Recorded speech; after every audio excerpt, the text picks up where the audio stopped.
네, 다 함께 일어나셔서 오늘 말씀 듣도록 하겠습니다. 오늘 말씀은 야고보서입니다. 야고보서 1장 1절부터 8절까지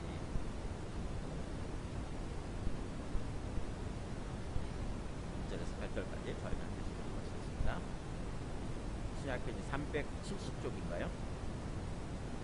하나님과 주 예수 그리스도의 종 야고보는 흩어져 있는 12지파에게 문안하노라. 내 형제들아, 너희가 여러가지 시험을 당하거든 온전히 기쁘게 여기라. 이는 너희 믿음의 시련이 인내를 만들어내는 줄 너희가 알미라. 인내를 온전히 이루라.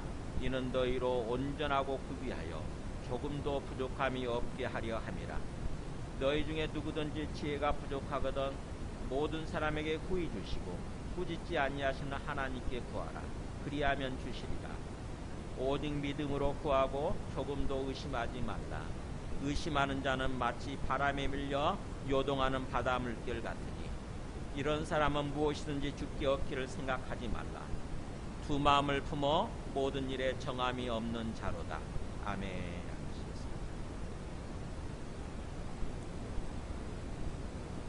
오늘 말씀 시작하기 전에 여러분,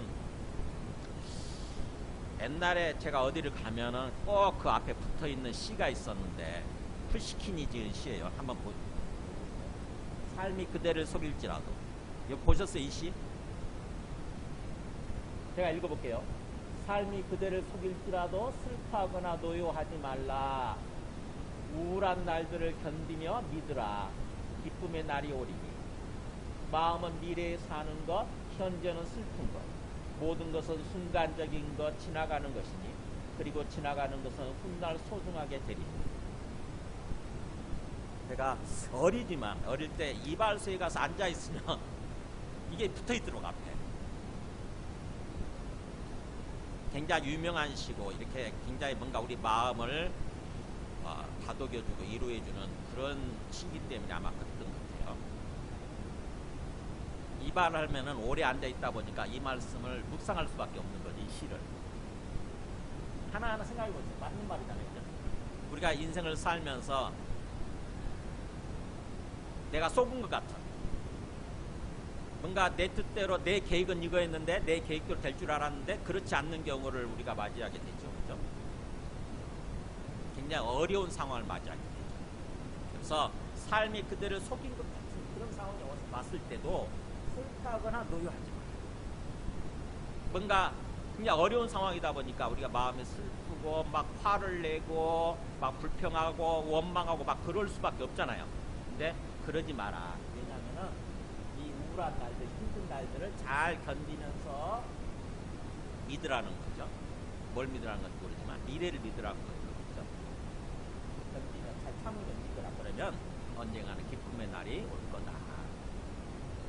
그래서 우리 마음이라고 하는 항상 미래를 생각하면서 미래를 바라보면서 미래에 사는 거다. 그래서 현재라고 하는 것은 항상 슬프고 힘들다는 거죠. 모든 것은 순간적인 것이고 지나가는 거다. 근데 그 지나가는 것도 나중에 생각해 보면은 소중한 어떤 추억으로 남는다고 하는 거죠. 우리 지나온 날들 한번 생각해 보세요. 힘들었던 시간들이 있잖아요, 그죠? 근데 그 힘들었던 시간들이 그때는 너무너무 힘들었는데 정말 죽고 싶을 만큼 힘들었는데 지나고 보니까 하나의 또 소중하죠? 소중한 추억으로 남아있어요. 그 시간들이 있었기 때문에 오늘날 내가 있구나 이런 생각이 들지 않습니까?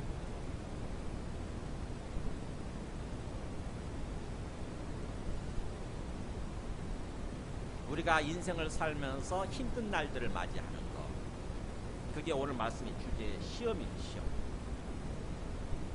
여러분, 이 야고보서 자세히 또 읽어보신 분이 있으신지 모르겠어요. 근데 야고보서는 우리가 통독하면서 읽게 되는데, 제가 우리 주일날 예배 때는 이 야고보서를 한 번도 전한 적이 없어요. 근데 야고보서는 누가 썼냐면은 예수님의 친동생 야고보예요. 예수님 친동생 야고보가 썼다고 하는 것이죠. 그 야고보가 예루살렘 총회, 예루살렘 교회죠. 몇천 명, 몇만 명이 모였었잖아요. 그때 서울 사랑교회 숫자만큼이나 몇천 명, 몇만 명이 모여있는 그런 교회 예루살렘 총회의 의장으로 세워졌어요. 야고보 사도가. 그래서 사도행전 15장에 나오는데 그 예루살렘 총회 의장으로서 어떤 그 다툼을 조정하는 거잖아요.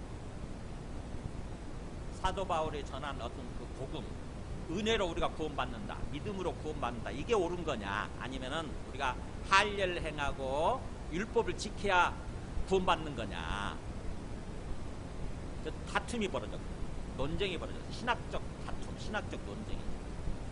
그래서 그 총회가 열려가지고 거기서 자기 의견들을 개진하지요. 이게 내 생각이 옳다고 그러면서.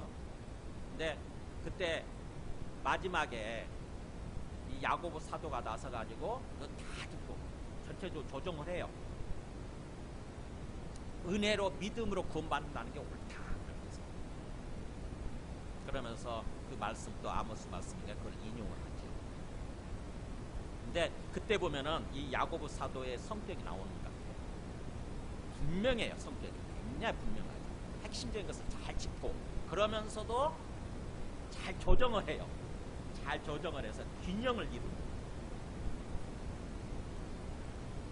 그분이 쓴 말씀이, 그분이 주시는 말씀이 야고보서예요. 그래서 야고보서도 그 성격이 그대로 드러나는 것 같아요. 야고보서를 그냥 쉽게 읽으면은 뭐 좀 쉽네, 뻔히 아는 거네, 이런 생각할 수도 있는데, 근데 야고보서를 찬찬히 보게 되면은 야고보서는 우리가 놓치기 쉬운 신앙생활하면서, 특별히 신앙생활 오래 한 사람들 있죠. 그 사람들이 참으로 놓치기 쉬운, 내가 잘 알고 있다고 생각하면서 놓치기 쉬운 주제들을 잘 다루고, 몇 가지 주제들을 다뤄요. 그러면서 그게 어떤 게 하나님의 뜻인지, 하나님께서 우리가 어떻게 신앙생활 하기를 바라시는지 하나님의 뜻을 잘 전하죠. 그 맥락에서 잘 보세요. 오늘 말씀은 시험에 관한 주제고, 나중에 보면은 또 12절부터 보면은 유혹이라고 하는 게 주제예요. 시험, 그때 시험은 또 다르거든요. 유혹, 우리가 신앙생활 하면서 유혹을 또 당하게 되잖아요. 그러면서 또 19절부터 27절까지는 지식적인 믿음으로 끝나지 않고 행하는 게 중요하다라고 하는 얘기를 하죠. 22절에 나오잖아요. 너희는 말씀을 행하는 자가 되고 듣기만 하여 자신을 속이는 자가 되지 말아요. 그러니까 신앙생활이라고 하는 것은 그냥 지식적인 어떤 신앙생활, 이건 아무 의미 없다는 거죠. 머리로만 알고 있는 신앙은 의미가 없다는 거예요. 행동으로 나아가야 되지, 삶으로 나아가야 되는 거지. 그렇잖아요. 우리도 생각. 우리가 뭐 학자가 될 것도 아니고 교수가 될 것도 아니고, 오늘 구체적으로 삶을 살아내는 사람들이잖아요. 그러니까 삶으로 나타나야 돼요.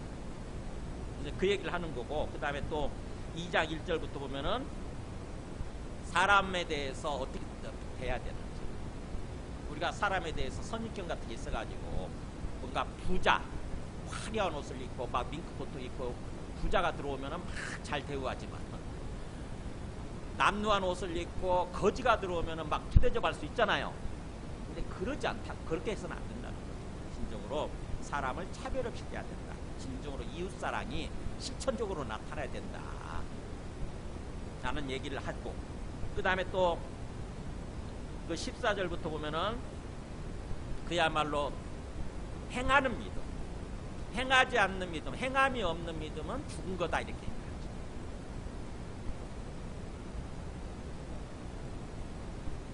이게 그러니까 사도 바울의 그 은혜로 믿음으로 구원받는다고 하는 얘기를 듣고 전혀 행동하지 않는, 실천하지 않는, 순종하지 않는 그런 사람들이 있을 수 있잖아요.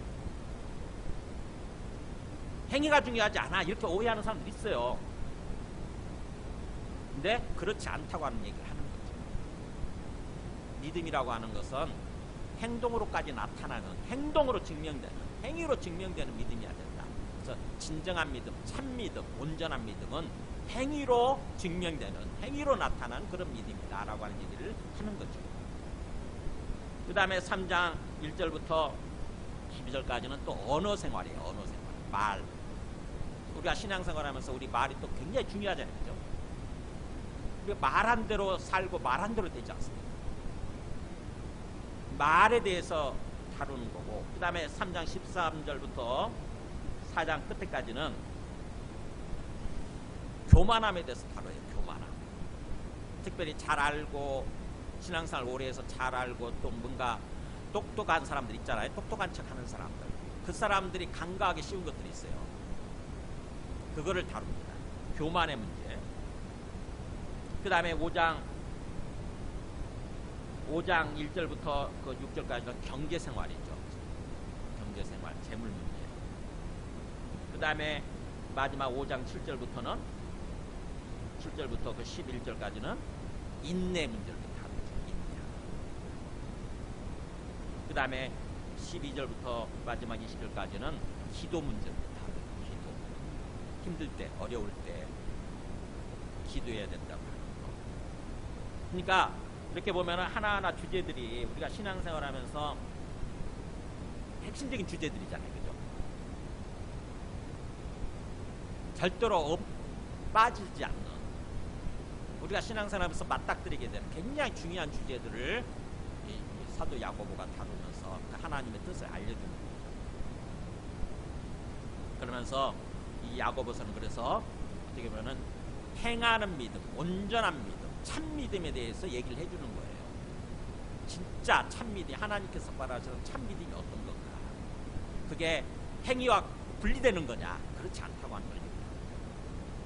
행위로 증명되는 거다. 삶으로 나타나고 삶으로 증명되는 거다. 이 참 믿음이라고 하면서 그 얘기를 하는 거죠. 그래서 우리 사도 바울의 그 복음대로 하면은 우리는 그야말로 진정으로 하나님의 은혜로 우리의 믿음으로 구원받죠. 하나님의 은혜, 우리의 믿음은 같은 말이에요. 다른 측면에서 바라보는 거예요. 하나님께서 은혜를 베푸시면 우리는 그걸 믿음으로 받아들이면 그걸로 구원받는 거예요.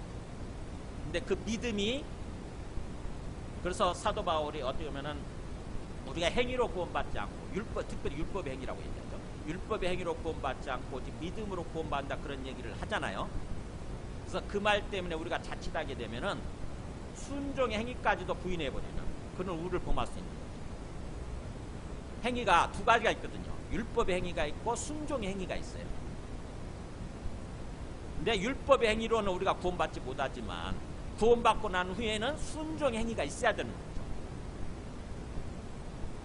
그래서 참 믿음은 은혜로 구원받고 그 다음에 순종의 행위를 통해서 증명되는 거다라는 얘기를 지금 사도 야고보가 하는 것입니다. 그래서 말씀을 읽으면서 야고보서 이번 기회에 이 야고보 5장까지 간단하게 읽을 수 있어요. 한번 반복해서 전체 읽으시면서 우리의 신앙생활 모습을 한번 돌아보시고 나는 진정으로 제대로 알고 제대로 믿고 제대로 삶을 살고 있는가. 예수님도 마태복음 7장 21절 보면은 행동이 중요하다. 행동으로 나타나야 된다. 삶으로 나타나야 된다고 하는 것에 대해서 이렇게 얘기합니다. 나더러 주여 주여 하는 자마다 다 천국에 들어갈 것이 아니요 다만 하늘에 계신 내 아버지 뜻대로 뭐 하는 자? 행하는 자라야. 행하는 자라에 들어가는 게 맞습니다.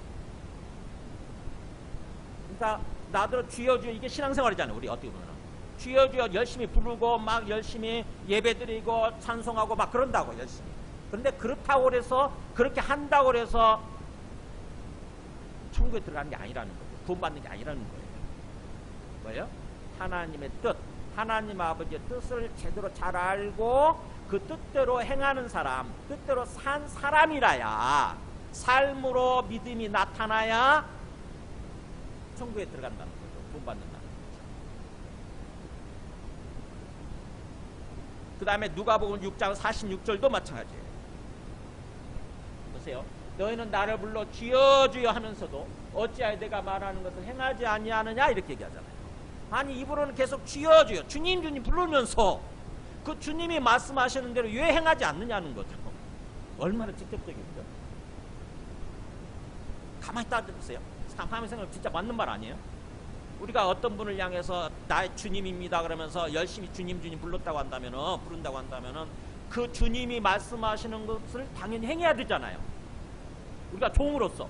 그분이 주인이라고 하면 우리는 종이잖아요. 그러면은 주인이 옛날에 어떤 그 양반댁에서 주인이 있고 종이 있지 않습니까? 노예가 있지 않습니까? 주인이 말하면 노예는 종은 곧바로 순종을 하거든요. 근데 우리가 예수님을 향해서 주여 주여 주님 주님 이렇게 부르면서도 주님이 말씀하시는 대로 행하지 않는다고 한다면 기가 막힌 거죠. 이게 예수님을 주님으로 믿는 게 그냥 지식적인 믿음이 불과하고 머리로만 아는 것에 불과한 거예요. 내가 그렇게 순종하지 않는다고 한다, 내 삶으로 그렇게 살아내지 않는다고 한다. 그러면서 이렇게 얘기하죠. 내게 나와 내 말을 듣고 행하는 자마다, 그러니까 내 말을 듣고 실천하는 자마다 어떤 사람 누구와 같은 것인지 너희에게 보이리라, 알려주리라. 그러면서 곧 집을 짓는 것 같은데 집을 짓되 깊이 파고 주추를 반석에 놓은 사람과 같아. 우리 여러분 집 짓는, 우리 가운데도 집 짓는 사람도 있으니까 집 지을 때 뭐예요? 깊이 바닥을 파고 그 다음에 이 주추 어떤 그 기둥이 되는 그것을 반석 위에다가, 오늘날은 시멘트로 단단히 다진 다음에 그렇잖아요. 시멘트로 단단히 다진 다음에 그 위에다 기둥을 세우지 않습니까? 그래야 집이 무너지지 않잖아요. 그런 사람과 같다는 거죠. 그래서 그런 사람은 큰 물이 나서 갑자기 홍수가 터져서 탕류가 그 집에 부딪히되 잘 지었기 때문에 능히 요동하지 못하게 하였거든요. 그러니까 뭐요? 말씀을 듣고 행하는 사람은 마치 우리 인생의 집을 깊이 바닥을 깊이 파고 그 다음에 반석 위에다가 기둥을 올린 사람과 같이 올리고 기둥을 세우고 집을 지은 사람과 같다는 거예요. 그리고 인생의 집이 무너지지 않는 거죠. 어려운 상황이 와도, 힘든 상황, 시험의 상황이 와도 우리 집이 무너지지 않는다는 거죠. 우리 인생이 무너지지 않는다는 거예요. 행하는 사람이. 근데 만약에 말씀을 듣고도 행하지 않는 사람, 삶으로 이어지지 않는 사람들은 보세요. 그 다음에 듣고 행하지 아니하는 자는 주추 없이 흙 위에 지은 사람과 같은 거예요. 기둥도 없이 그냥 흙 위에다가, 맨 위에다가 그냥 이렇게 지은 사람과 같다. 반석에다 기둥 세우지도 않고. 그러면 어떻게 돼요? 당연히 무너지죠. 조금만 바람 불어도, 조금만 홍수가 밀려와도 무너지죠. 탕류가 부딪히는 집이 곧 무너져 파괴됨이 심하니라. 인생 망한다는 거예요. 그러니까 그런 식으로 신앙생활을 하는 사람, 그러니까 말씀을 듣고 행하지 않는 사람들, 말씀대로 살려고 하지 않는 사람들은 인생의 집이 조금만 어려운 상황이 오게 되면 반드시 무너지게 돼 있다. 그래서 예수님도 이렇게 행하는 거에 대해서, 실천하는 거에 대해서 굉장히 강조를 하십니다. 찬찬 우리가 생각 말잖아요. 맞는 말이잖아요. 그렇죠? 우리 삶으로 이어지지 않는다고 한다면, 우리의 믿음이 우리 삶을 변화시키지 않는다고 한다면 그게 무슨 뭐하러 믿어요? 정말 우리가 뭔가 마음이 행복하고 우리의 삶이 잘 되기 위해서, 우리 삶이 복되고 행복하기 위해서, 잘 되기 위해서 예수님 믿는 거잖아요. 근데 행하지 않으면, 말씀대로 행하지 않으면 어떻게 그렇게 될 수 있냐고. 그냥 지식적으로 그거 알아서 뭐 해요? 아무 소용이 없잖아요. 뭐 예수님이 계셨다더라, 예수님이 하나님의 아들이시고 이 땅에 뭐 구원자로 오셨다더라, 땡꺼? 그게 무슨 소용이 있어요? 우리의 삶을 변화시킬 수 있어요. 하나님께서 바라고 기뻐하시는 그런 모습이 있는 거예요. 하나님의 목표가 있습니다. 우리를 향해서. 우리가 정말 기쁘고 행복한 삶을 살아가기를 원하세요. 그래서 장차 그렇게 기쁘고 행복한 삶을 살다가 장차 천국에 들어가기를 원하신다고.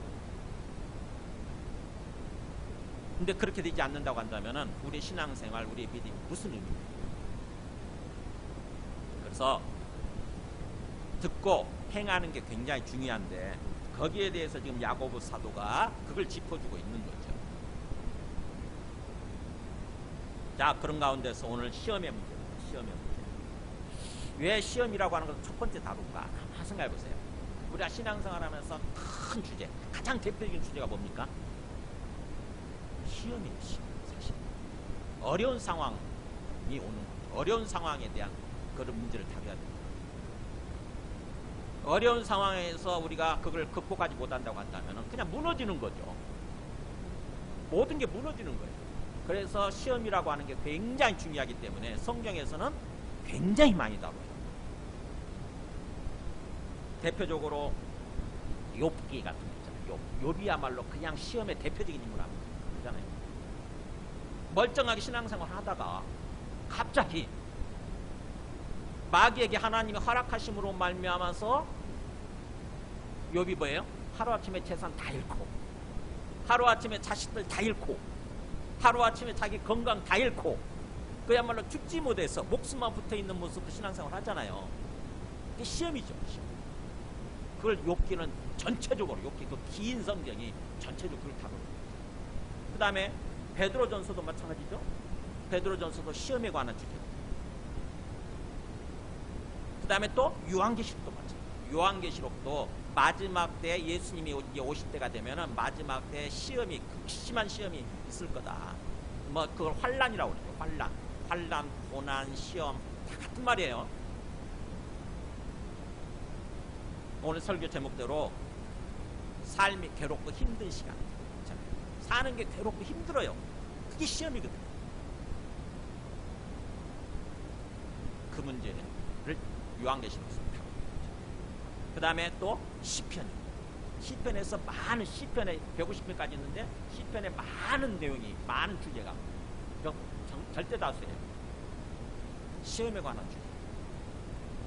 그러니까 성경적으로 보면은 이 시험이 너무너무 중요한 거죠. 우리 인생에서도 그렇잖아요. 우리 인생에서. 그래서 이 시험에 대해서 본격적으로 다루는 신학자들, 그 신학자들의 주제가 고난신학입니다. 고난신학. 예수 믿는데 왜 우리가 고난을 당해야 됩니까? 왜 우리가 어려움을 겪어야 됩니까? 그게 도대체 의미가 뭔가? 그 고난 시험에 담겨있는 하나님의 의미, 하나님의 의도가 뭔가, 하나님의 뜻이 뭔가를 본격적으로 다루는 게 고난신학이에요. 제대로 알게 되면은 우리가 시험을 당할 수밖에 없는데, 그 시험을 당해도 우리가 마음을 잃지 아니하고 마음의 평안을 잃지 않고 오히려 기쁨 가운데서 삶을 살아갈 수 있다고 하는 거, 그거를 얘기하는 거죠. 그래서 고난신학의 반대는 기쁨의 신학인데 같은 주제입니다. 공전의 양측면을 다루는 게 그거예요. 고난신학, 기쁨신학. 그래서 성경에서 또 기쁨을 많이 다루잖아요. 그죠? 예수 믿는데 기쁨하고 무슨 상관이 있어? 그러는데 기쁨을 많이 다루잖아요. 특별히 사도 바울이 그 빌립보서에서 주 안에서 기뻐하라, 주 안에서 항상 기뻐하라, 내가 다시 말하는데 기뻐해라, 그러면서 굉장히 강조하잖아요. 성령의 열매를 얘기하면서 사랑, 희락, 화평 이렇게 답니다. 사랑, 희락, 기쁨. 그런 모든 것들이 사실은 시험에 관한 문제를 다루고 있다고 합니다. 그래서 첫 번째로 이 시험 문제를 다루는 거예요. 우리 예수를 믿어도 신앙생활 하면서 굉장히 가장 중요한 주제가 시험이라고 하는 것입니다. 시험. 힘든 시간입니다. 삶이 참으로 괴롭고 힘든 그런 시간들이 온다고 하는 거죠. 그래서 2절에 그렇게 해야죠. 내 형제들아, 너희가 여러 가지 시험을 당하거든 온전히 기쁘게 여기라. 첫 번째, 시험을 당할 때 온전히 기쁘게 여기라, 이렇게 얘기합니다. 사도 야고보 답죠. 굉장히 단도직입적이죠. 그죠? 뭐 자세하게 얘기하지 않아. 그냥 곧장 명령을 하죠. 곧장. 단도직입적으로 얘기하잖아요. 너희가 여러 가지 시험을 당하거든. 그러니까 그것도 한두 가지 시험도 아니네. 여러 가지 시험이에요. 여러 가지 시험. 여러 가지 시험을 당했는데 그러면 완전 우리가 절망하고 좌절하고 완전히 꼬꾸라져도 시원찮은 판인데 뭐라고 그래요? 기쁨으로 여기래. 그것도 온전히 기쁨으로 여기래. 온전히 기쁨으로. 이게 말이 되는 소리예요. 그렇지 않아도 너무 힘든데, 지금 힘들어서 정말 서 있기도 힘든데, 근데 오히려 사도 야고보는 뭐냐면은 온전히 기쁨으로 여겨.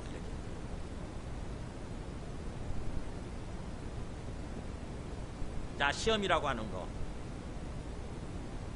어떤 고난, 환난, 어떤 그 시련당하는 거, 힘든 거, 삶이 괴롭고 힘든 시간들, 이걸 얘기한다고 하는 것입니다. 우리가 신앙생활하면서 예수님 믿고 이제 구원받았으면 우리 삶이 그야말로 쫙 뻗어나갔으면 좋겠잖아요. 그죠? 그야말로 쫙 뻗어나갔으면 좋겠어요. 어려움 없이 그야말로 쫙 뻗어나가고 항상 기쁘고 항상 행복하고 그랬으면 좋겠는데 그렇지 않은 거죠. 오히려 우리 신앙이 조금 오래되고 성숙해질수록 어려운 일을 더 당하게 됩니다. 난이도가 조금 더 높아져요. 왜 그런가? 왜 그런지 생각해봐요.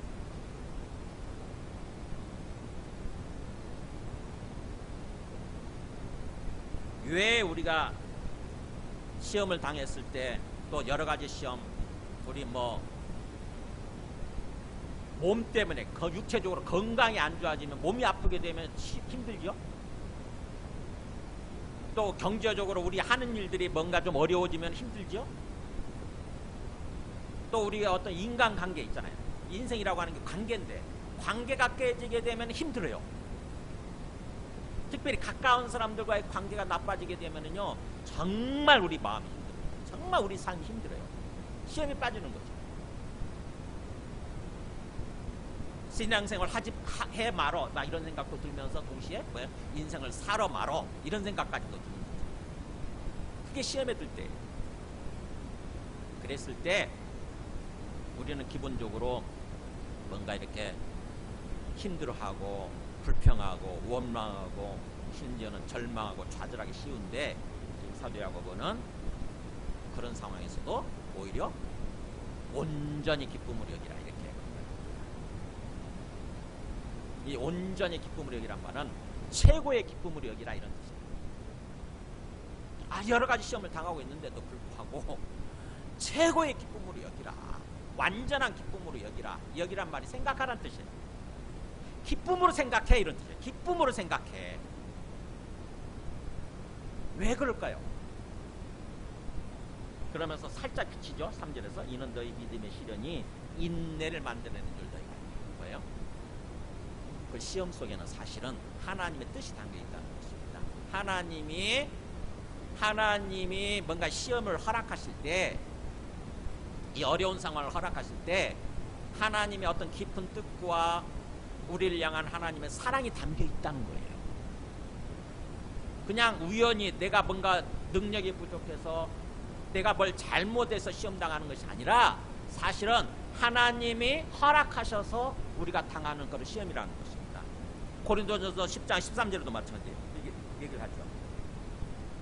사람이 감당할 시험 밖에는 너희가 당한 것이 없나니 오직 하나님은 미쁘사 너희가 감당하지 못할 시험당함을 허락하지 아니하시고 보세요. 허락이란 말 쓰잖아요. 그러니까 하나님이 우리가 지금 당하는 이 어려운 순간들 있죠. 어려운 시간들, 이거는 하나님이 허락하시면 일어난다.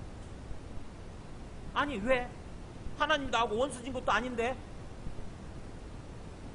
왜? 하나님이 우리를 오히려 사랑하셔서 뭔가 우리를 어떤 상황으로 인도하기 위해서, 뭔가 우리를 다루시고 우리를 뭔가 빚어가시기 위해서, 우리를 향하는 어떤 하나님의 깊은 뜻과 사랑이 있어서 그것 때문에 하나님이 허락하신다는 거예요. 시험이라고 합니다. 그러니까 어떻게 보면은 기본적으로 마귀가 우리를 괴롭히죠. 그죠? 이 땅에서 신앙생활이라고 하는 것은 마귀와 영적 전쟁이거든요. 그래서 마귀가 기본적으로 우리한테 시험을 주고 우리를 힘들게 해요. 맞아요. 그게 욥기도 그랬잖아요. 그런데 그것마저도 하나님이 허락하지 아니하시면 시험이 없어요. 시험이 일어나지 않는다고. 근데 하나님이 허락하신다는 거죠. 하나님의 마음속에 깊은 계획을 가지시고 의도적으로 허락하시는 거예요. 그 얘기잖아요. 지금. 하나님은 믿을 만한 분이신데 그래서 너희가 감당하지 못할 시험 당함을 허락하지 않으신다. 그러니까 시험을 허락하실 때도 우리를 잘 아시니까 이 정도면은 제가 이 시험을 잘 감당할 수 있겠구나. 그 시험의 강도를, 난이도를 잘 조절해 가지고 하나님이 허락하신다. 그래서 하나님에 대한 믿음이 필요해요. 하나님이 안 계셔서 내가 시험 당하는 것이 아니라 하나님이 살아계시는 건 맞고 그 하나님이 나의 주님 되시는 건 맞는데 하나님이 나에 대한 어떤 깊은 뜻이 있으셔가지고 지금 상황을 허락하셨다. 지금 어려운 상황을 허락하셨다. 그래서 내가 이 시험을 당하고 있는 거다. 그런 생각이 필요합니다.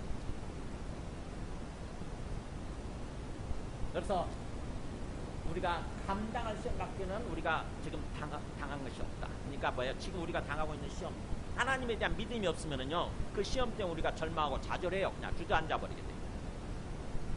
아이고 나 못하겠다 그냥. 근데 하나님이 내 앞에 살아계시고 주님 되시는데 그분이 나를 잘 아시는 가운데 내가 감당할 수 있을 만큼만 지금 시험을 허락하신 거다라는 믿음이 있게 되면 우리가 일어날 수 있어요. 힘을 낼 수 있는 거죠. 그래서 하나님 앞에 어떻게 보면 어려운 상황에서 하나님 앞에 나가서 하나님을 바라보고 하나님 왜 이런 상황을 허락하셨어요? 라고 하나님께 물으면 하나님께서 성령을 통해서 우리한테 말씀해 주시겠는 게 있는 거죠. 깨달음이 있게 돼요. 그래서 그렇게 너희가 감당하지 못할 시험당을 허락하지 아니하시고 시험당할 쯤에 또한 뭐예요? 피할 길도 주신다. 피할 길을 내사 너희로 등이 감당해 하신다. 그러니까 하나님 앞에 나가서 기도하면은요 피할 길이 보여요. 내가 감당할 수 있는 어떤 그게 보인다고 길이.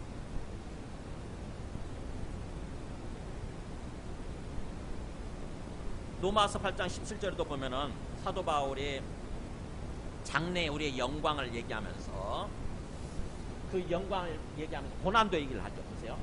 자녀이면 또한 상속자고 하나님의 상속자요 그리스도 함께한 상속자예요. 그러니까 우리가 예수님을 믿고 하나님의 자녀, 하나님의 아들들이 됐다고 하는 것은 사실은 상속자가 됐다고 하는 의미라는 거죠. 뭐에 대한 상속이에요? 장차 세상이에요. 장차 세상. 천국이죠. 장차 천국, 이 세상에 하나님 지으신 세상이 천국으로 바뀌잖아요. 그 세상을 상속자, 세상을 우리한테 상속으로 유산 상속해 주는 거예요. 그래서 우리는 상속자라는 거죠. 그래서 하나님의 자녀라고 하는 것은 상속자라는 의미인데 그리스도와 함께 상속자가 되는 것인데 그 영광을 받기 위해서 우리가 그와 함께 그 영광을 받기 위해서는 이 땅에서는 고난도 함께 받아야 할 것이니라. 그러니까 고난 없이 영광이 없다는 거죠. 장차 우리가 하나님의 상속자, 하나님의 아들들로 세워진다고 하면서 엄청난 영광을 받는 거잖아요. 온 세상을 물려받아가지고 온 세상을 누리면서 온 세상을 통치하는 그런 자리로 세워지는 거니까. 그러자면은 하나님께서 시험을 통해서 고난을 통해서 우리를 다루셔야 된다는 거죠. 우리를 강하게 하시고 우리가 능력 있는 자가 되게 하시고 뭔가 우리의 속사람, 우리의 심령, 우리의 인격이 바뀌어야 돼요. 그래서 그 대기업 삼성이나 뭐 LG나 현대나 이런 대기업들 상속자 자기 아들들이 되게 상속자가 되잖아요. 그죠? 지금 이재용 씨도 마찬가지. 상속자가 될 때 상속자로 세워질 때 덜컥 곧바로 네가 이 기업 물려받아 이렇게 하지 않습니다. 어떻게 하냐면요 가장 밑바닥 사원으로 입사시켜요. 밑바닥 사원에서부터 그 훈련시킵니다. 몇 년.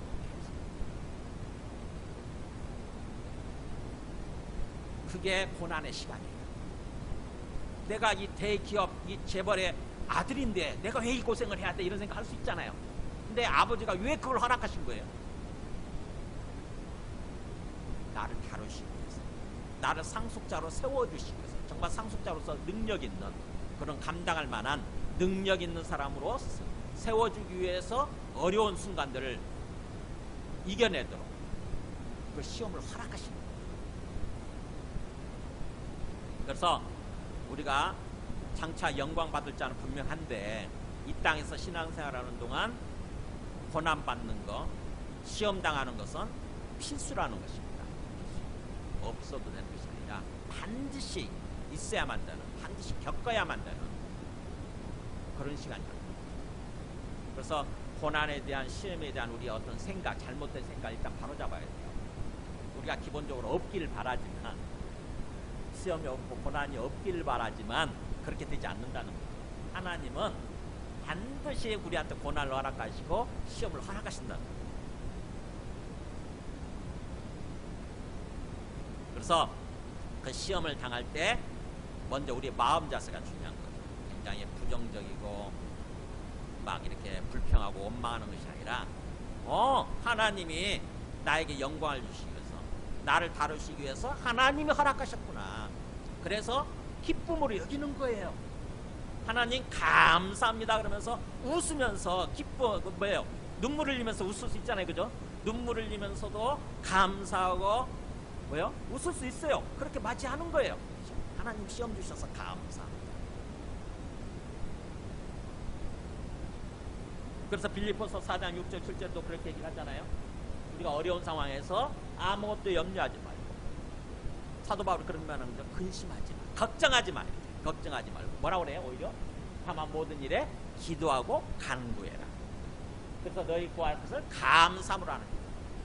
지금 염려되는 상황인데, 정말 너무너무 힘들고 어려운 상황인데 뭐라고 그래요? 오히려 감사해라 그러잖아요. 감사함으로 하나님께 그냥 말씀드려. 이렇게 하나님께 나아가, 하나님과 대화해. 마음을 바꾸라는 거죠. 마음. 시험에 대한, 지금 내가 당하고 있는 이 시험에 대한 이거 마음을 바꾸라는 거예요. 생각을 바꾸라는 거예요. 생각. 그래서 잠언 4장 23절도 그런 말씀 있죠. 무릇 지킬 만한 것보다 모든 지킬 만한 것 중에 뭘 지키라? 더욱 네 마음을 지키라. 생명의 근원이 이에서 나는 줄 알았다. 생명, 하나님과 함께 살아가는 영생의 삶, 그게 생명이죠. 그 생명의 근원이 어디서부터 난다? 우리 마음 자세부터 난다. 어떻게 생각하느냐에 따라서, 어떻게 마음 먹느냐에 따라서 달라진다는 거예요. 실제로 그렇지 않습니까? 우리 마음 먹기에 따라 다 달라져 있어요. 상황, 환경, 우리 마음 먹기에 따라서 완전히 달라져요. 자꾸 부정적으로 생각하고 불평하고 원망하면은요, 진짜 우리가 부정적으로 생각하는 대로 우리 삶이 돼요. 근데 오히려 그것을 긍정적으로, 굉장히 긍정적이고 낙천적인 사람들이 가끔 있죠. 보면은 그 사람은 그 성품대로 살아가더라고요. 잘 돼요. 이상하게 잘 돼요. 그러니까 굉장히 우리의 마음, 우리의 생각이 중요하다. 그래서 그런 차원에서 먼저 그렇게 얘기하는 거예요. 시험 당하면 기쁘게 여겨, 기쁘게 생각해, 기쁨으로, 그것도 온전한 기쁨, 최고의 기쁨으로 생각해. 최고의 기쁨으로 생각해. 마음을 바꿔야 된다. 그 다음에 두 번째 메시지입니다.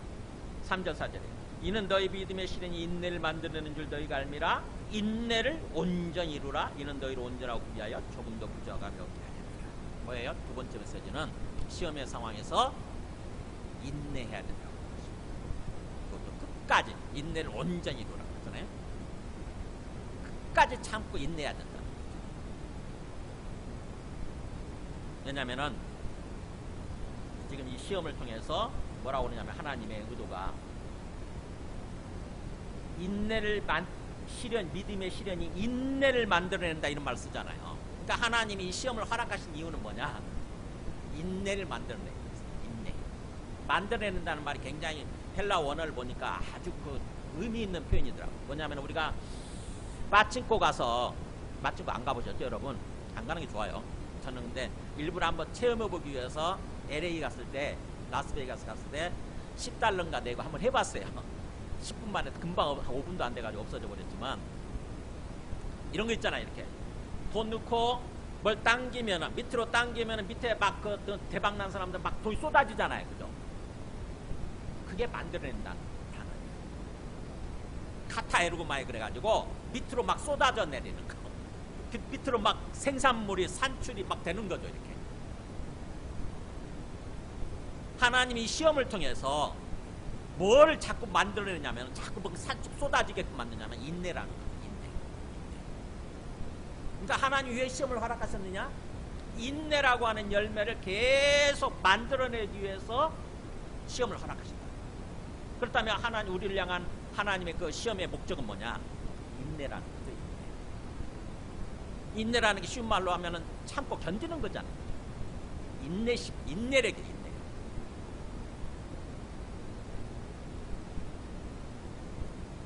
여러분, 우리가 인생 살면서 알지 않습니까? 인내심이 진짜 중요해요.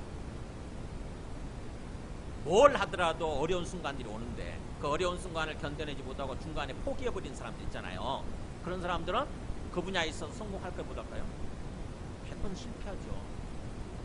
어려운 순간을 견뎌내지 못하면 실패하게 돼 있어요. 공부도 마찬가지입니다. 공부하면 그게 쉽습니까? 머리 좋다고 그래서 공부 잘하는 게 아니에요. 항상 우리가 공부하면서 우리들끼리 한 말이 그거예요. 서울대는 머리로 들어가는 게 아니고 엉덩이로 들어간다. 누가 오래 앉아 있느냐, 누가 오래 앉아 버티느냐에 따라서 달라진다는 거죠. 실제로 가서 보니까 그렇더라고. 머리 좋은 사람은 아주 일부예요. 소수예요. 지극히 소수고, 대부분의 사람들은요 정말 오래 앉아있던 사람들이에요. 그리고 그 사람들이 또 사회에 나와서도 성공하더라고요. 머리 좋은 사람들은요 크게 성공하지 못합니다. 근데 정말 인내심이 있고 오래 버틴 사람들 있잖아요. 그 사람들은 꼭 사회에 나와서도 성공을 합니다. 신앙적으로도 마찬가지인 거죠. 인내를 온전히 이루라. 끝까지 인내하라. 끝까지. 그래야 너희로 온전하고 구비하여 조금도 부족함이 없게 하리 하니라. 인내를 온전히 이룰 때에 하나님께서 그 인내를 통해서 우리를 향해서 하나님의 그 목적이 뭐냐? 우리를 온전한 사람으로, 그러니까 완전한 사람이죠. 우리의 성품을 얘기하는 거예요. 우리의 성품을 완전한 사람으로, 그리고 구비하여란 말이 건강하다는 뜻이에요. 건전하고 건강하여. 건강하고.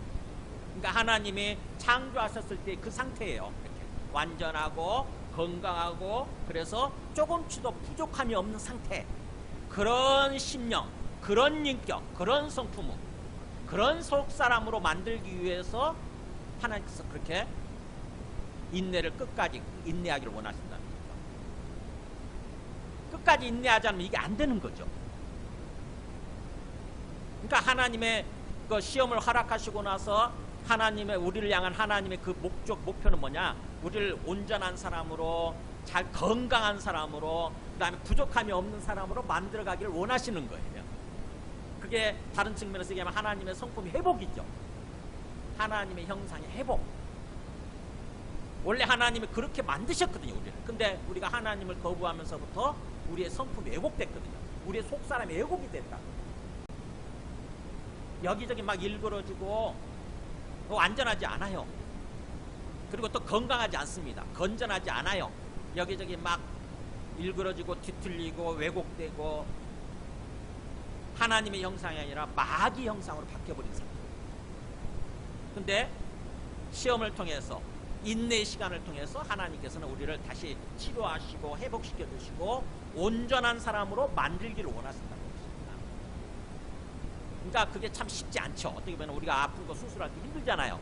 고통스럽죠, 그죠? 도려내는 거니까, 병든 부분을 도려내는 거니까 수술 받는 게 진짜 힘들죠. 그렇지만 그 수술 시간을 잘 견뎌내야 되는 거 아닙니까? 그렇잖아요. 내가 아프니까 난 수술 받기 싫어. 만약 그 수술실에서 뛰쳐나간다고 생각해 보세요. 우리 몸이 건강을 온전히 회복하지 못한다. 그래서 뭐 수술 받고 있는 동안, 치료 받고 있는 동안 힘든 시간이 있더라도 잘 참고 견뎌내야 되는 거예요. 끝까지 인내해야 되는 거죠. 그래야 회복이 되는 거죠. 지금 그 얘기를 하는 것입니다. 그래서 시험이라고 하는 것은 하나님이 살아계시고 하나님이 주가 되시는데, 하나님이 우리한테 뭔가 인내심을 키워주시기 위해서, 인내를 주시기 위해서 허락하신 시간이라고 하는 것입니다. 그러니까 우리를 연단시키기를 원하시는 거예요. 우리 속에 막, 우리 속 사람, 어떤 그 우리의 속 사람을, 우리의 심령을 연단시키기를 원하시는 거예요. 그래서 사도 베드로도 베드로전서 4장 12절에 그런 표현을 써요. 사랑하는 자들아, 너희를 연단하려고 오는 불시험을 이상한 일 당하는 같이 이상히 여기지 말아야 돼. 뭐예요? 연단하려고란 말을 쓰잖아요. 너희를 지금 단련시키기 위해서 이 불과 같은 정말 힘든 시험을 허락하신 거야. 불시험이니까 힘들지. 너무너무 힘들지만, 그러나 거기에 담겨있는 하나님의 뜻은 너희를 연단시키려고 하는 거야. 연단이란 말이 단련이란 말인 거고, 우리 그 포항제철소 같은 거 하면 재련한다고 그러잖아요. 재련. 같은 말이에요. 포항제철소에서 막 원석이나 이런 불순물, 철 있잖아. 이런 것들을 막 집어넣어놓고 몇천도 온도로 끓이잖아요. 몇천도 온도로 끓이게 되면 그 힘든 시간들이죠. 그 돔에서 보면은 나중에 뭐예요? 순도 100%에 가까운 순철이 나오지 않습니까? 그걸 재련, 연단, 단련시킨다. 그렇게 표현하는 거예요. 그래서 시험이라고 하는 것은 하나님이 우리를 연단시키려고 하는 것입니다. 그래서 그렇게 시험 당할 때, 연단 당할 때 오히려 너희가 그리스도의 고난에 참여하는 것으로 즐거워하라. 그러니까 막 이상히 여기면서 막 불평하고 원망하고 그러지 말고 뭐라 그래요? 기뻐하라 그러잖아요. 기뻐해라, 기뻐해라, 즐거워해라. 와, 하나님이 나를 다루려고 그러시네. 와, 하나님이 뭔가 그리스도의 영광을 주시기 위해서 또 그리스도의 고난에 동참시키시려고 하시네. 그렇게 긍정적으로 받아들여요. 이는 그의 영광을 나타내실 때. 그러니까 언제 우리가 하나님의 뜻을 알게 되냐면은 그의 영광을 나타내. 주님이 재림하실 때. 주님이 재림하실 때 너희로 즐거워하고 기뻐하게 하리라. 뭐예요? 우리가 주님 딱 재림하실 때 이제 완전 우리의 모습을 보지 않습니까? 우리의 달라진 모습 보게 되는 거예요. 그때 우리가 주님 앞에서 즐거워하고 기뻐하게 되는 거예요. 지금은 힘들고 막 울지만 주님 앞에 섰을 때 비로소 즐거워하고 기뻐하고 감사하게 되는 거예요. 그때 시간이 있었기 때문에, 그때 힘든 시간이 있었기 때문에 내가 오늘날 이런 모습으로 있게 됐구나. 그래서 너희가 지금 그리스도 이름으로 예수 믿는 그 신앙 때문에 어려움, 치욕을 당하면 복 있는 자, 오히려 복 받는 자라고 그러죠. 복 있는 자로다. 영광의 영, 곧 하나님의 영이 너희 위에 계신다. 그러니까 우리가 힘들 때일수록 주님이 우리를 무시하고 딴짓하고 계시는 게 아니에요. 사실은 우리가 힘든 시간을 겪을수록 주님의 시선은 우리 쪽에 머물러 있어요. 우리 지켜보고 계십니다. 보고 계세요.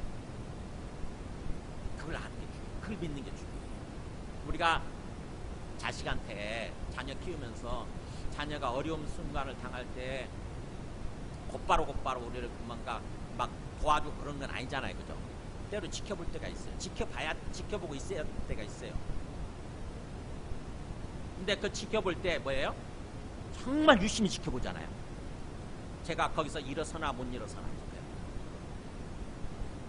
하나님께서도 마찬가지예요. 하나님께서도 우리가 어려운 순간을 당할 때 하나님은 다른 때보다도 어려운 순간을 당하고 있는 우리를 유심히 이렇게 지켜보고 계신다고 하는 것입니다.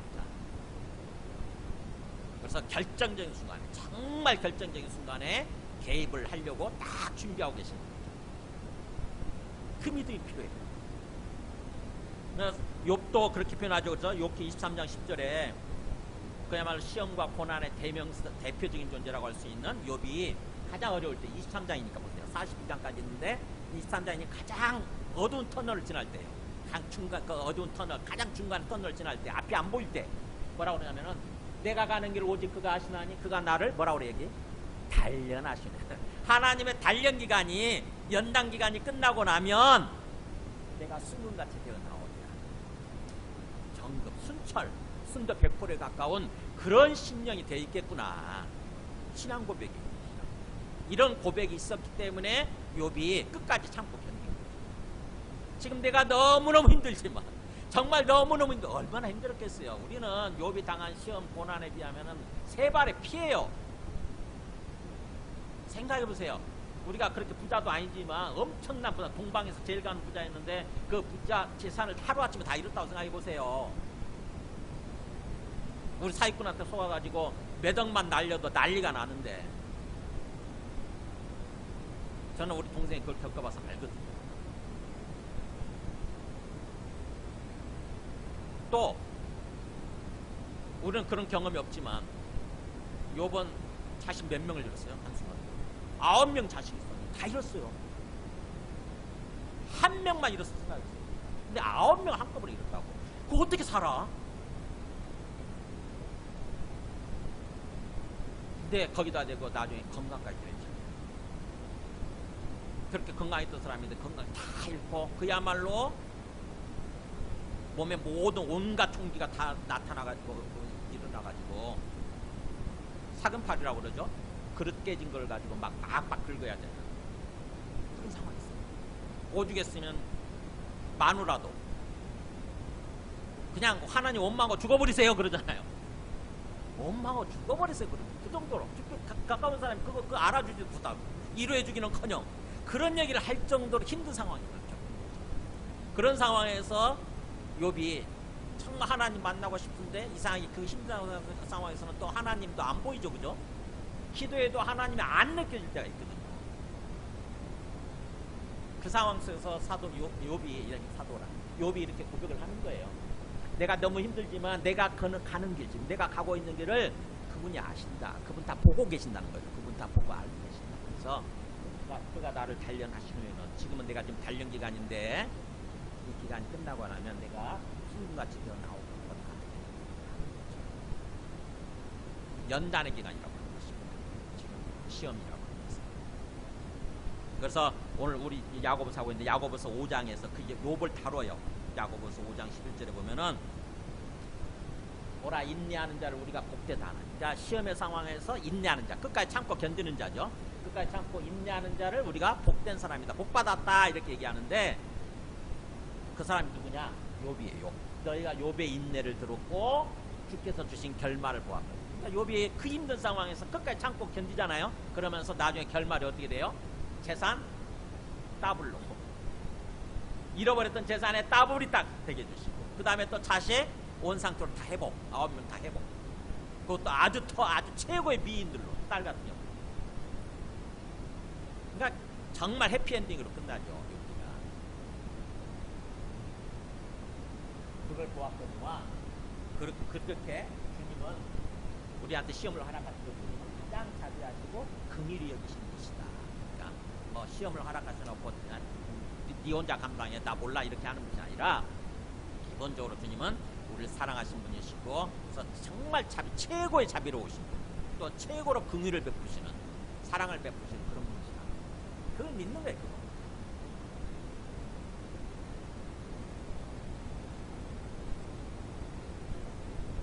그래서 우리가 시험을 당할 때 첫 번째는 마음을 바꾸는 거, 시험에 대한 우리의 마음 생각을 바꾸는 거. 그 다음에 두 번째는 뭐예요? 인내를 끝까지 이루는 거, 끝까지 참고 견뎌내는 거. 그 다음에 세 번째는 뭐냐? 5절부터 8절에 세 번째 뭐냐? 5절 보세요. 너희 중에 누구든지 지혜가 부족하거든 모든 사람에게 후히 주시고 꾸짖지 아니하시는 하나님께 구하라 그리하면 주시고. 정말 시험되는 상황 속에서 힘들 때 뭐 하라고요? 하나님께 지혜를 구하라. 지혜라는 게 하나님께 힘을 구해라, 감당할 수 있는 어떤 능력을 구해라는 거예요. 하나님께 기도하라는 뜻입니다. 그러니까 가만히 혼자서만 그렇게 끙끙 앓고 그러지 말고 뭐예요? 하나님 지켜보고 계시니까 지금 하나님 그 시험을 허락하시고 그 어느 때보다도 너를 유심히 지금 보고 계시는 상황이니까 하나님 앞에 나가서 말하라는 거예요. 말. 우리가 아까 처음 불렀던 찬송가 337장 있잖아요.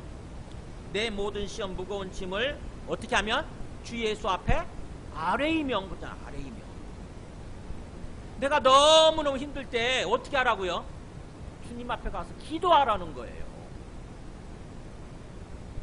그러니까 우리의 믿음이라고 하는 것은 그렇게 기도하는 모습으로 나타나야 되는 거죠. 아, 내가 주님 믿는다며. 뭘 믿냐고? 주님이 살아계시고 주님 되심을 믿는 거예요.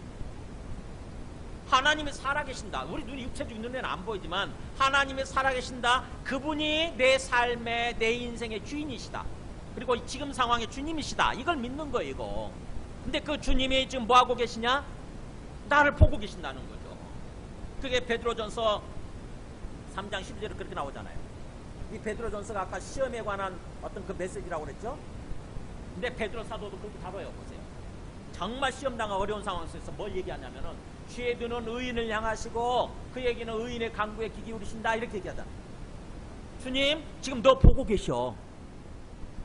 주님이 지금 너의 목소리에 귀를 기울이고 계셔. 지금 네가 끙끙 앓는 소리, 신음하는 소리, 그 다음에 힘든 상황 속에서 주님께 뭔가를 요청하는 소리 하나도 놓지 않고 듣고 계셔. 이걸 믿어. 근데 내가 믿는다고 그러면서, 내가 하나님 믿어, 내가 예수님 믿는다고 그러면서 많은 사람들이 기도할 줄 모르죠. 기도 안 해. 분명히 힘든 상황인데 혼자 굉장히 너무 감당이 힘들어서 끙끙 앓으면서도 기도를 할 줄 모른다. 그게 믿음이 아니라는 거죠. 진정한 믿음은 기도하는 단계까지 나아가야 된다. 정말 내한테 힘이 부족하고 능력이 부족하고 지혜가 부족해. 지금 이 상황에서 어떻게 내가 헤어나가야 될지, 내 이 상황을 어떻게 극복해야 될지 모르겠어. 그럼 뭐 어떻게 해야 돼요? 아, 주님께 요청을 해야지. 그분이 주님 되신다는 게 그거잖아요. 내 삶의 주인이 되셔서 내 삶을 인도해 가신다 이런 뜻이거든요. 내 삶을 통치하시고 내 삶을 이끌어 가신다, 내 삶을 인도해 가신다. 그걸 주님으로 믿는 거예요. 그 의미가 주님이 되신다는 뜻이에요. 그렇다고 한다면 우리가 주님께서 그렇게 해주시도록 주님께 요청할 줄 알아야 되는 거죠. 히브리서 11장 6절에도 믿음이라고 하는 것을 얘기를 하잖아요. 믿음의 정의에 대해서 이렇게 얘기하잖아요. 믿음이 없이는 하나님을 기쁘시게 하지 못한다. 그러면서 하나님께 나아가는 자는 뭐라고 그래요? 뭘 믿어야 된다? 반드시 그가 계시다고 합니다. 첫 번째 중요한 게 하나님 계시다는 거. 어디? 내 앞에 지금. 내 앞에 계시다고 하는 걸 믿어야 된다. 그래서 우리가 기도할 때 또 이렇게 예배를 드리기 전에 항상 생각하는 게 뭐냐면은 주님이 지금 내 앞에 계시다고 하는 것을 믿음으로 받아들이는 거예요. 우리가 허공에다 예배 드리고 허공에다 기도하는 게 아니에요. 주님 앞에서 하는 것입니다. 정말 믿음이 필요해요. 그가 계신 것과 또한 그다음 두 번째, 자기를 찾는 자들에게 뭐 하는 분이다? 그분은 상 주시는 분이시다. 응답해 주신다는 거죠. 우리가 열심히 주님을 찾고 주님께 뭔가 요청을 하면, 주님께 기도하고 간구하면, 그러면은 그분은 무시하는 게 아니에요. 반드시 응답해 주시는 거예요. 그걸 믿고 나아가는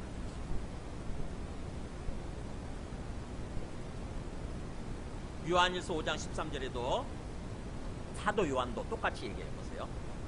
내가 하나님의 아들의 이름을 믿는 너희에게 이어서 쓰는 것은 너희로 하여금 너희에게 영생이 있음을 알게 하리라. 그러니까 우리가 예수님 믿으면 영생을 받는다고 그러잖아요. 생명을 받는 거죠. 영원한 생명을.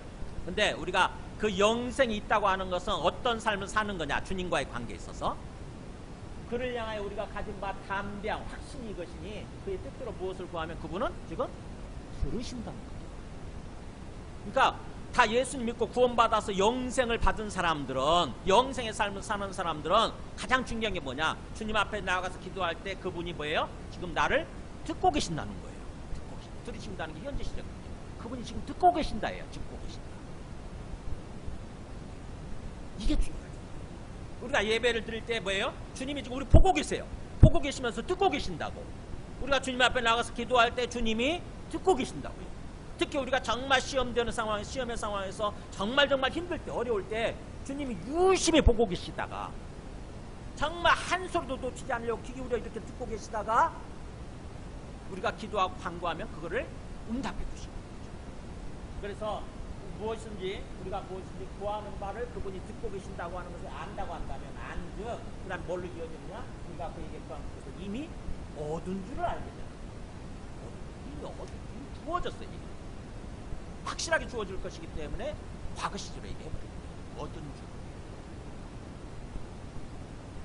그래서 정말 우리가 이 믿음으로 제가 기도해보니까 진정한 믿음으로 기도하느냐 아니면 그냥 습관적으로 내 입술만으로 어떤 중얼거리냐에 따라 다르더라고요. 진정으로 믿음으로 기도하잖아요. 그럼 반드시 응답해 주시더라고요. 확률 100%예요. 주님은 반드시 응답해 주세요. 반드시.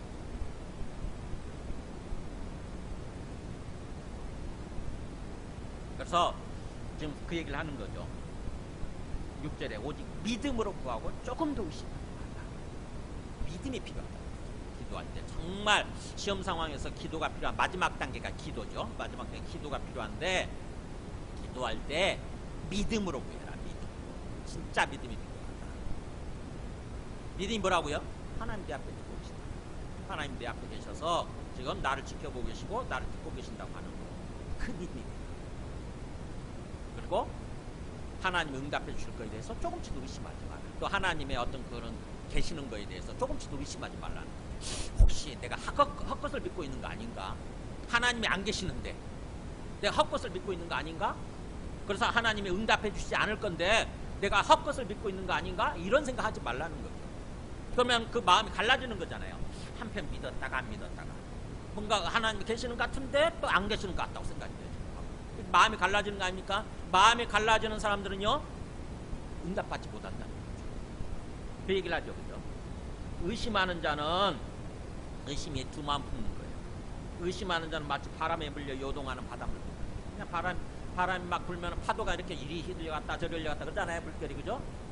그런 것도 우리 마음이 이리 갔다가 저리 갔다 하는 거예요. 그거는 이런 사람은 무엇이든지 죽게 없기를 생각하지 마라. 응답받을 거라고 생각하지 마. 안 돼. 그냥 그거. 두 마음을 품어 모든 일에 정함이 없는 사람. 이런 삶을 살아가는 사람들은 항상 왔다 갔다 하는 삶을 살죠. 꼭 어떤 신앙생활뿐만 아니라 인생을 살면서 뭐예요? 마음이 왔다 갔다. 근데 계속 흔들리는 거야 이렇게. 그런 사람들은 절대로 성공 못합니다. 그 분야에 있어서 성공을 못해요. 마음이 있어서. 그래서 더욱더 삶이 힘들어져요. 딱 주님께 시선을 고정하시고, 주님 제 앞에 계시는 걸 믿고 감사합니다, 이렇게 나아가는 거예요. 주님 지금 제 안에 제 앞에 나를 보고 듣고 계심을 믿고 감사합니다, 그러면서 기도하고 예배 드리는 거예요. 그랬을 때 비로소 확실하게 우리가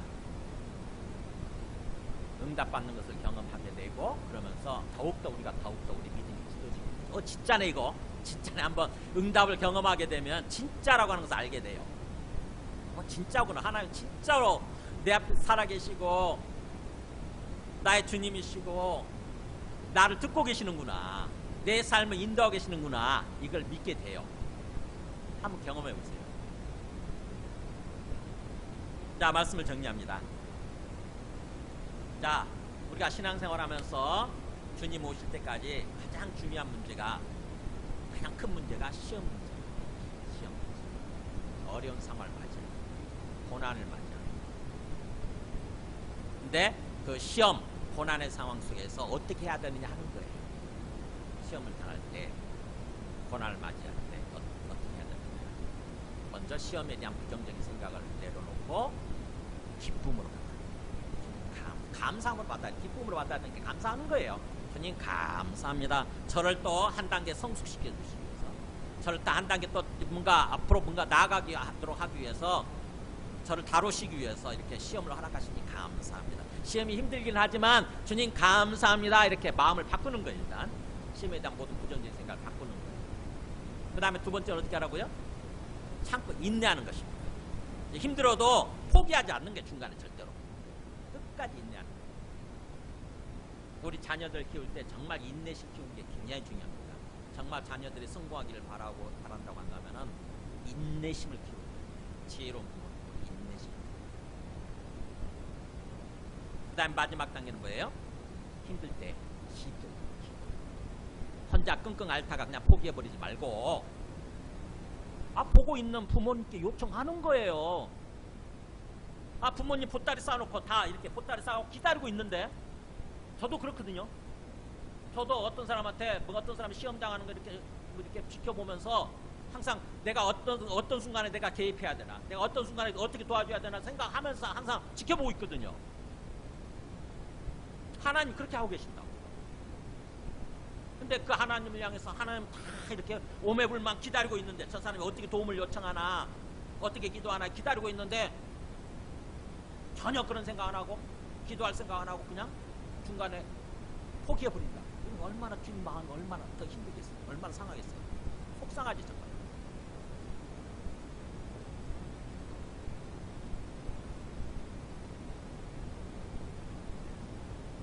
그래서 다시 한번 우리가 앞으로도 마찬가지로, 앞으로 우리가 신앙생활 하면서 그냥 크고 작은 어려움을 계속 많이 할 것입니다. 몸의 건강 문제, 또 하는 일의 어떤 문제, 경제적인 문제, 또 관계 문제, 이런 여러 가지 문제로 인해서 굉장히 시험 문제는, 시험이 드는 거예요. 시험되는 그런 상황을 맞이할 때, 그때마다 오늘 말씀을 꼭 기억하시고, 그래서 정말 주님을 바라보고 주님 앞에 나가서 잘 참고 견디는 거예요. 그러면 반드시